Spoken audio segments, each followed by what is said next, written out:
U.S. job openings fell slightly in February to a four-year low as the labor market shows continued signs of cooling. This morning's release kicks off a week packed with labor market data, culminating with the March employment report on Friday. Joining me now is Steven Ricchiuto, Mizuho Americas US chief economist. Steve, it's great to see you. As always, I'm curious what you made of the JOLTS data today, that job openings data. It did show a little bit of softening there. Does it tell us anything about what we could hear Friday? How are you thinking about the labor market? Well, I think the net of all the data released in the JOLTS report implies to us that we're going to get a healthy gain in payroll employment. It's not going to be substantially stronger or substantially weaker than the last number. There'll be rounding error differences between what happened in the month of February and what happened in the month of March. It tells us that basically the labor market remains firm. And when we think about this whole debate about hard versus soft data, what we say we're going to do versus what we actually do, we had another entrant in the hard category today besides JOLTS, and that was the ISM manufacturing report, which showed a little contraction last month and also showed an uptick in prices paid. You know, again, we're trying to weigh here all of these elements. How does that strike you in this sort of look for evidence in softening in that hard data? Well, we tend to look at the ISM number and put it in the soft data category, to be honest with you. It is built on perceptions of purchasing managers. And, you know, when you talk to management, I've never heard a CEO or a treasurer or CFO on any news program say, well, my purchasing manager is telling me this is what's happening in the economy, and therefore we're adjusting our outlook on the economy. I think the reality of the situation is an expectational series, and it really doesn't give us as much signal as the hard data. The hard data that came out in the JOLTS numbers this morning show you a labor market that is still fairly firm. We had hirings that were very, very healthy.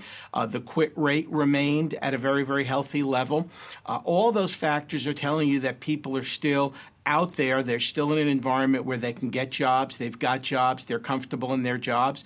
And I think that's the critical component. You even were talking before about a specific retailer that was noticing 3 particular quarters of upbeat news in terms of their sales growth. I mean, I think this is all part and parcel of the reality that, yeah, if I'm sitting there saying, well, you know, maybe I'm not going to go out and do that very, very large purchase, that doesn't mean I don't go out and do a number of smaller purchases and keep the economy moving at a healthy clip.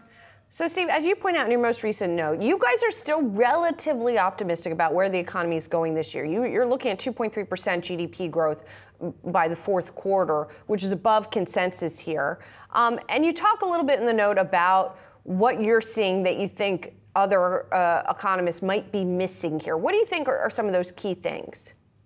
You know, I think a lot of economists pay very, very close attention only to the data and monetary and fiscal policy. When in reality, you have to understand we are the largest, most leveraged nation in the world. Unless you understand the flow of liquidity within the economy, you're missing an important variable. And this goes back to looking at 2023, for example. You had somebody else on your show earlier talking about the rebound in regional banks. In 2023, regional banks got hit pretty badly. They've been recovering nicely, as your earlier guest indicated. But everyone projected a recession based on the damage done to regional banks, forgetting the fact that the liquidity that pulled away from liquidity from regional banks had to go someplace else. And where did it go? It went into other components of the economy, and the economy actually accelerated in 2023. So we put a credit overlay on top of our traditional macro models. We look at balance sheets. We look at the health of balance sheets, household sector, corporate sector, banking sector, shadow banking industry. And then we look at a systemic risk model that we have.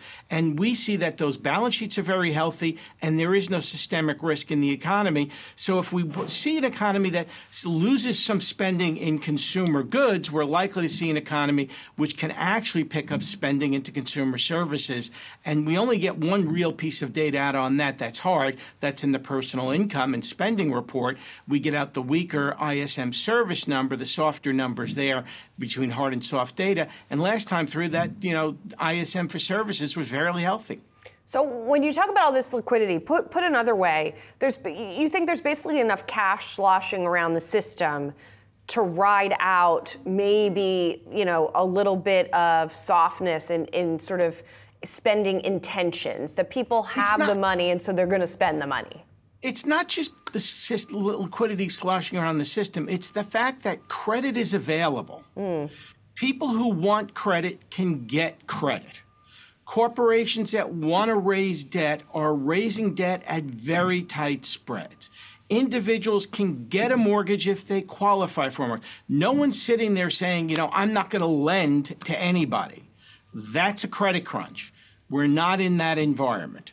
So uncertainty could push us from above trend growth for a quarter or so to below trend growth for a quarter or so, but it's not going to produce the recession stories that are propagating out there in the market and dominating the consensus forecast that has GDP below trend every quarter this year, which makes absolutely no sense in an environment where the Fed is telling you, we're here ready to cut rates if we feel we need to. We don't think we need to, but the market's discounting 3 rate cuts.